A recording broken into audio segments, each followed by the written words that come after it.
سورۃ الانفال کی آیت نمبر 30 الحمدللہ وکفی والسلام علی عبادہ الذین اصطفی خصوصا علی سید الرسل وخاتم الانبیاء وعلى آلہ واصحابہ الاتقیاء اما بعد فاعوذ باللہ من الشیطان الرجیم بسم اللہ الرحمن الرحیم وَإِذْ يَمْكُرُ بِكَ الَّذِينَ كَفَرُوا لِيُثْبِتُوكَ أَوْ يَقْتُلُوكَ أَوْ يُخْرِجُوكَ وَيَمْكُرُونَ وَيَمْكُرُ اللَّهُ وَاللَّهُ خَيْرُ الْمَاكِرِينَ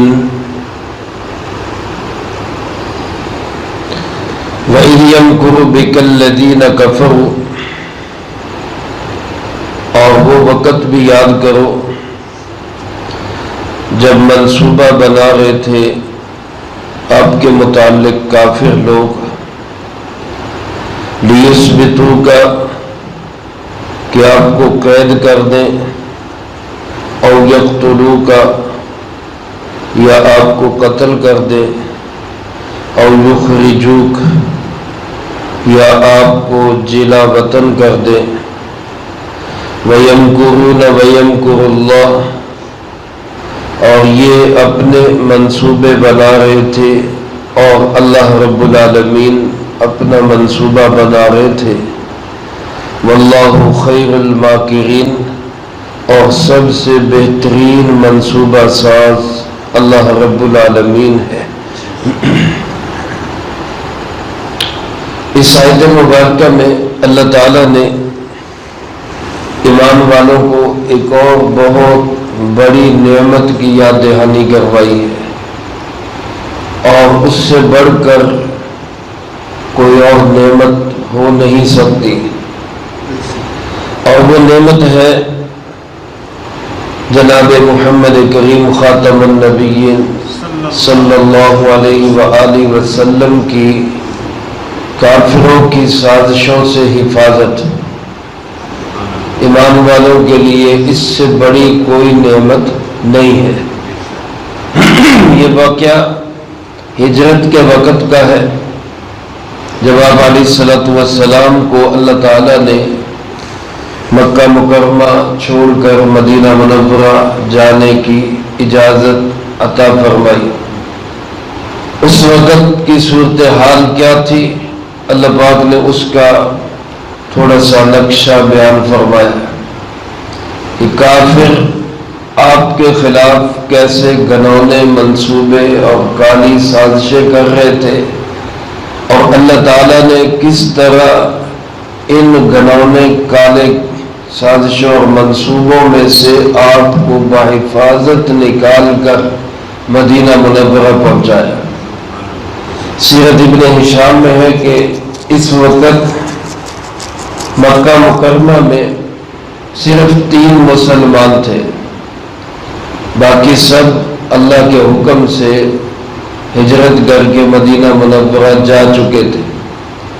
چونکہ مدینہ منورہ کے مسلمانوں نے آپ کے ہاتھ پر بیعت کی، انصار نے آپ کو تحفظ دینے کا پروگرام بنایا، تو آپ نے مسلمانوں کو ایک ایک کر کے مکہ سے مدینہ جانے کی اجازت عطا فرما دی، لیکن خود ابھی آپ علیہ السلام انتظار میں تھے کہ مجھے کب اللہ کی طرف سے اذن ہوتا ہے۔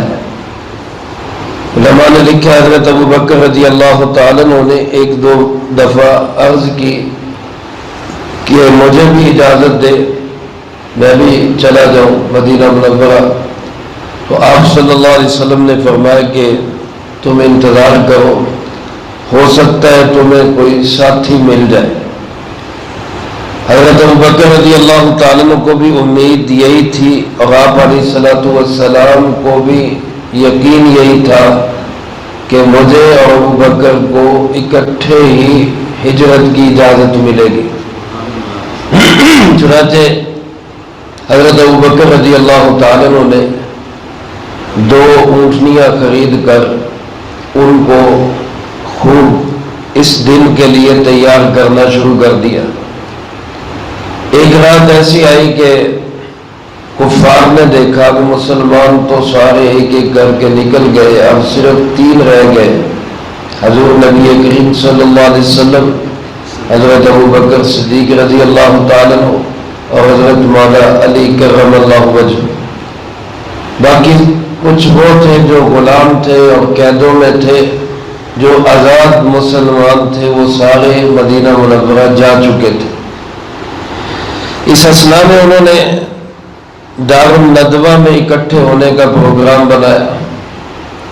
مکہ مکرمہ میں حرم کے قریب موجودہ باب الزیارات، یہاں پہ ایک مکان تھا آپ صلی اللہ علیہ وسلم کے اجداد میں قصی بن کلاب کا۔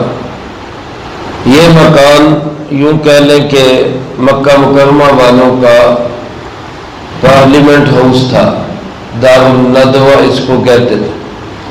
کوئی بھی اہم مشورہ ہوتا تو اس مکان میں اکٹھے ہو جایا کرتے تھے۔ اس موقع پر بھی بڑے بڑے سردار ابو جہل، عتبہ، شیبہ، ابو سفیان، امیہ بن خلف اور اس کے علاوہ بہت سارے، زمع ابن الاسود، ابو البختری، یہ سب اس مکان میں اکٹھے تھے۔ اور اکٹھے ہونے کا ایجنڈا کیا تھا؟ ایک ہی ایجنڈا تھا کہ مسلمانوں کی اس بڑھتی ہوئی قوت کو کیسے روکا جائے۔ 13 سال تو ہو گئے تھے زور لگاتے ہوئے کہ یہ جو ننھی سی شمع ہے، چھوٹا سا پودا ہے، اس کو کیسے جڑ سے اکھاڑ دیا جائے، لیکن اللہ کے فضل و کرم سے یہ روشنی اور یہ شجر دن بہ دن بڑھتے ہی جا رہا تھا۔ تو اب یہ بیٹھے سر جوڑ کے کہ کیا کیا جائے۔ علماء نے لکھا ہے کہ شیطان ملعون بھی ایک بوڑھے کی شکل میں وہ دروازے پہ آ کے کھڑا ہو گیا۔ انہوں نے کہا بڑے میاں آپ کون ہیں، کہاں سے آئے ہیں؟ تو کہنے لگا میں نجد کا رہنے والا ایک بوڑھا ہوں، پتہ چلا کہ آپ ایک اہم ایجنڈے پہ گفتگو کر رہے ہیں تو میں بھی آ گیا کہ چلو کوئی رائے دے لوں گا۔ اس کو بھی انہوں نے شامل کر لیا۔ اب مشورہ شروع ہوا تو اس میں یہ 3 آراء آئیں جو اللہ پاک نے یہاں ذکر کیے۔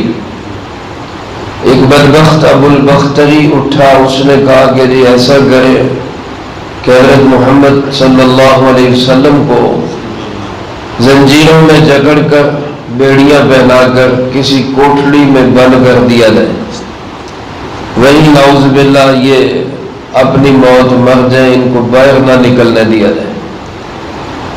لیکن شیطان نے، ملعون نے، جو اس بوڑھا ایک شخص تھا نجدی بن کر بیٹھا ہوا تھا، اس نے کہا کہ نہیں یہ بات ٹھیک نہیں ہے، اس طرح تو آپ کے ساتھی حملہ آور ہوں گے، آپ کو چھڑا لیں گے اور پھر پوری قوت سے وہ دوبارہ حملہ آور ہوں گے۔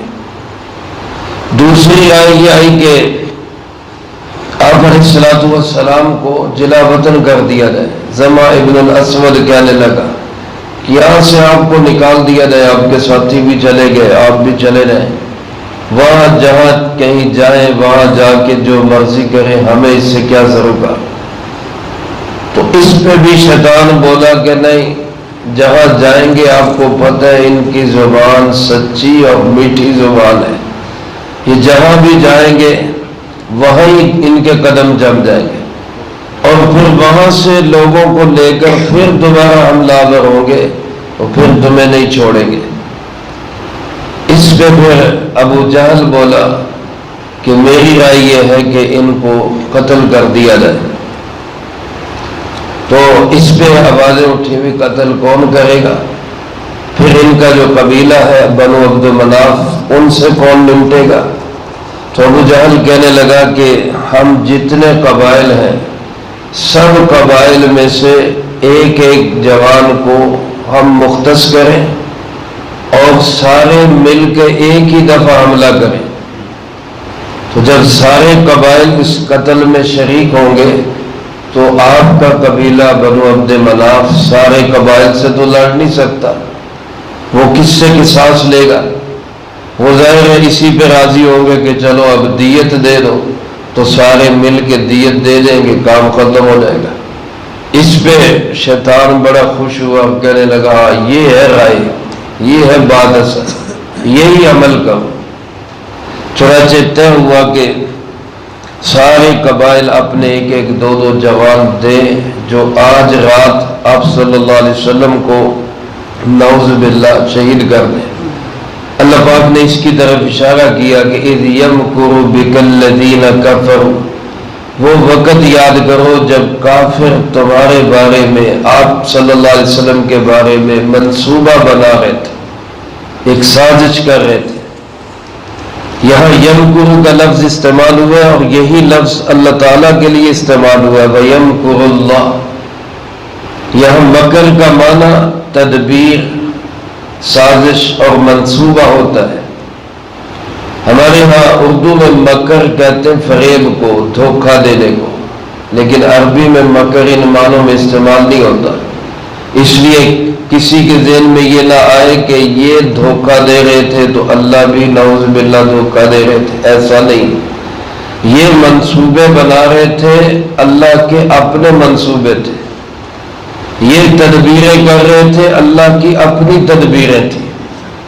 تو یہ لوگ آپ کے خلاف تدبیریں کر رہے تھے لیثبتوکا، تاکہ آپ کو قید کر دے، ایک رائے یہ آئی، او یقتلوکا، یا آپ کو قتل کر دے، یہ دوسری اور تیسری اور آخری رائے یہ آئی، او یخرجوکا، یا آپ کو جلا وطن کر دے، یہ دوسری رائے، درمیان میں رائے یہ آئی تھی۔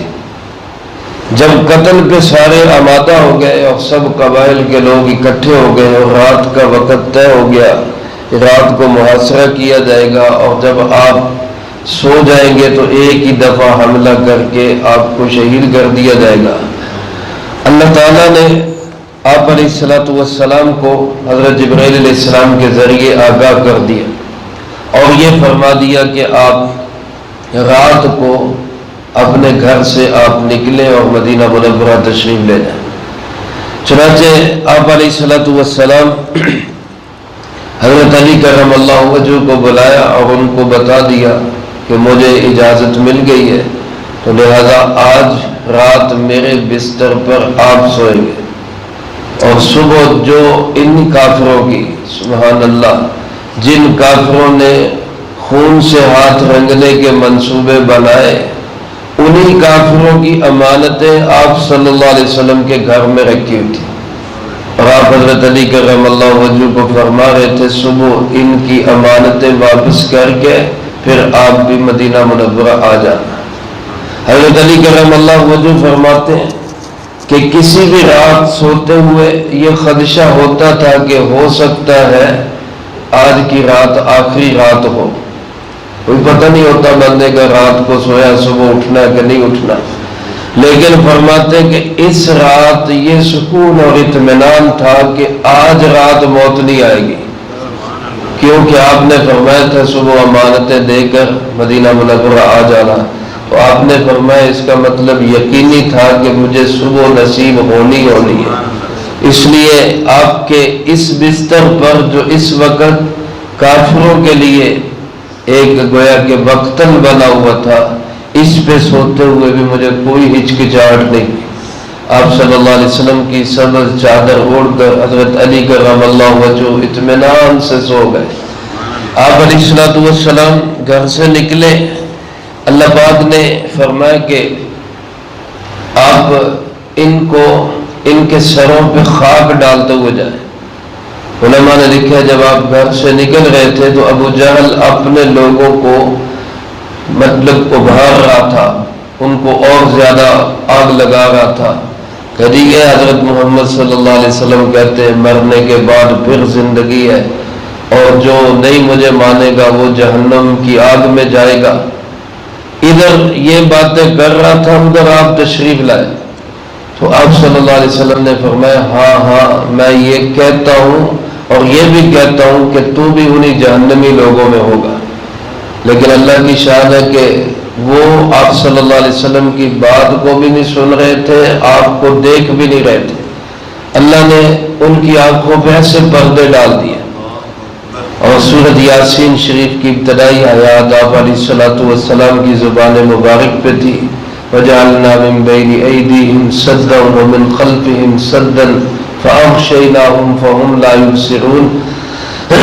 اللہ پاک فرماتے ہم نے ان کے اور ان کے درمیان پردے حائل کر دیے، آپ کو چھپا دیا اور یہ آپ کو دیکھ بھی نہیں رہے تھے۔ ایک ایک کافر کے سر میں آپ نے خاک ڈالی، مٹی ڈالی، اور ان کے بیچ میں سے آپ گزرتے ہوئے حضرت ابو بکر رضی اللہ تعالیٰ عنہ کے گھر میں تشریف لے گئے، اور پھر ان کو ساتھ لیا، اور وہاں سے مکہ مکرمہ سے کوئی 15 کلومیٹر دور آپ غار ثور میں جا کے رپوش ہو گئے۔ ادھر آپ صلی اللہ علیہ وسلم جب یہاں سے نکلے تو کسی کو پتہ نہیں چلا، لیکن تھوڑا سا آگے گئے تو ایک شخص نے آپ کو دیکھا کہ آپ کہاں جا رہے ہیں، اور پھر آگے آیا تو ان لوگوں کو بیٹھے دیکھا تو کہنے لگا تم لوگ کیوں بیٹھے؟ انہوں نے کہا ہم تو حضرت محمد صلی اللہ علیہ وسلم کے انتظار میں بیٹھے کہ کب رات کا اندھیرا چھا دے اور وہ باہر آئیں یا ہم اندر جائیں ان کو قتل کریں۔ وہ کہنے لگا وہ تو تمہارے سروں پہ خاک ڈال کے وہ چلے گئے۔ کہنے لگے نہیں ہم ادھر بیٹھے ہیں، کہاں چلے گئے؟ کہا دیکھو اپنے سروں کو دیکھو۔ اب سب نے سر پہ ہاتھ لگائے تو سروں میں مٹی پڑی ہوئی تھی۔ بات تو ٹھیک ہے، یہ بات کہہ رہے وہ چلے گئے، لیکن اندر دیواروں پہ جھانک کے دیکھا تو نظر آیا کہ کوئی شخص سوئے ہوئے ہے، اور اسی انداز سے سوئے ہوئے جس طرح آپ صلی اللہ علیہ وسلم سوتے۔ انہوں نے کہا یہ تو ایسے ہی کہہ رہے ہیں سوئے ہوئے ابھی تک، تو ابھی انتظار کرو۔ لیکن صبح جب ہوئی اور اندر سے حضرت مولا علی کرم اللہ وجہہ نمودار ہوئے تو پھر ان کو پتہ چلا کہ ہم تو ناکام رہ گئے، آپ صلی اللہ علیہ وسلم تو نکل بھی گئے، تشریف لے گئے۔ چنانچہ آپ علیہ الصلوۃ والسلام غار ثور میں 3 دن ٹھہرے، اور پھر وہاں سے حضرت ابو بکر صدیق رضی اللہ تعالیٰ عنہ، عامر ابن فہیرہ جو ایک غلام تھے اور پھر مسلمان ہوئے، ان کے ساتھ ہجرت کے سفر پہ روانہ ہو گئے۔ اسی کو اللہ پاک نے فرمایا کہ یہ لوگ آپ کے خلاف یہ سازشیں کر رہے تھے، وَيَمْكُرُونَ وَيَمْكُرُ اللَّهُ، یہ اپنے منصوبے بنا رہے تھے اور اللہ اپنا منصوبہ بنا رہے تھے۔ وَاللَّهُ خَيْرُ الْمَاكِرِينَ، اور سب سے بہترین منصوبہ ساز کون ہے؟ اللہ رب العالمین۔ آج بھی میرے عزیز دوستو دنیا میں بڑے بڑے منصوبے بنتے ہیں، رات کے اندھیروں میں بڑے بڑے ایوانوں کے اندر سر جوڑ کے بیٹھتے ہیں کس طرح آپ کی آواز کو دبایا جا سکے، لیکن ہمارا ایمان اور یقین ہے کہ نہ پہلے کبھی آپ کی آواز دبائی جا سکی، نہ آئندہ کبھی دبائی جا سکے گی۔ حق کی آواز ہمیشہ بلند ہوتی رہے گی۔ اللہ کا وعدہ ہے وَرَفَعْنَا لَكَ ذِكْرَكَ، ہم نے آپ کے ذکر کو بلند کر دیا۔ انشاءاللہ نبی کریم صلی اللہ علیہ وسلم کا نام ہمیشہ چمکتا دمکتا رہے گا۔ اللہ پاک مجھے آپ کو سب کو آپ علیہ الصلوۃ والسلام کے نام کو اونچا کرنے والوں میں بنا دے۔ اللہ اپنے نام کو بلند کرنے والوں میں ہمیں شامل فرما دے۔ یہ احسان اللہ پاک نے تمام مسلمانوں کو بتایا کہ میرا تمہارے اوپر کتنا بڑا احسان ہے کہ میں نے تمہارے نبی حضرت محمد کریم خاتم النبیین صلی اللہ علیہ وسلم کی کس طرح حفاظت کی۔ اللہ مجھے آپ کو سب کو اس کا یقین بھی نصیب فرمائے اور دین کے لیے اپنا سب کچھ قربان کرنے کی ہمت اور توفیق بھی نصیب فرمائے۔ جو کہا سنا اس کو زندگی میں لا کے دوسروں تک پہنچانے کی توفیق عطا فرمائے۔ اللہم لک الحمد کما ینبغی لجلال وجہک وعظیم سلطانک، اللہم لا احصی ثناء علیک انت کما اثنیت علی نفسک، اللہم لک الحمد کما انت اہل، صلی علی محمد کما انت اہل، وافعل بنا ما أنت أهل